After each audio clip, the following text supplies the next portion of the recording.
ஆமென் சொல்லுங்களேன். கை தட்டி சொல்லுங்க. அசைக்கப்படாதபடிக்கு அவர் பலமாக்கத்தில் இருக்கிறார். என் பலமாக இருக்கிறார்.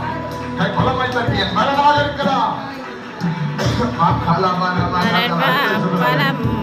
அடுத்த வசனம் சொல்லுங்க. அதனால் என் இருதயம் மகிழ்ந்தது. என் இருதயம் மகிழ்ந்தது. என் நாவு களி கூர்ந்தது. ஆமென் சொல்லுங்களேன். யாரெல்லாம் கர்த்தரை முன்னாடி நிறுத்தவே இல்லை, யாரெல்லாம் கர்த்தரை முன்னாடி நிறுத்திட்டாங்களோ அவங்க நாள் அமைதியாவே இருக்காங்க. ஆமென் சொல்லுங்களேன். பக்கத்துல பார்த்து சொல்லுங்களேன். யாரெல்லாம் கர்த்தரை முன்னாடி நிறுத்திட்டாங்களோ அந்த நாவு களி கூறும். நான் சொல்லல, பேதுரு சொல்றாரு.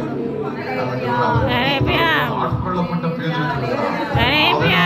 என் இருதயம் மகிழ்கிறது, என் நாவு களி கூர்ந்தது, என் மாம்சம் நம்பிக்கையோட இளைப்பாறுகிறது. கைகளை தட்டி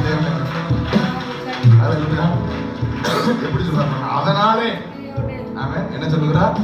அதனாலே என் இருதயம் மகிழ்கிறது. ஸ்கிரீன்ல வருது, அவசரம் ஸ்கிரீன் போடுறீங்களா? அதனாலே என் இருதயம் மகிழ்ந்தது, என் நாவு களி கூர்ந்தது. அவன் எதனாலே நாவு களி கூர்ந்தது? முந்தின அவசரம் சொல்கிறார். கர்த்தரை எனக்கு முன்பாக நான் நிறுத்தி அவரை நோக்கி கொண்டிருக்கிறதுனாலே, அசைக்கப்படாதபடிக்கு அவர் என் வலது பாசத்தில் இருக்கிறார் என்பதை நான் புரிந்து கொண்டு நோக்கி கொண்டிருக்கிறதுனால என் நாவு களி கூறுகிறது.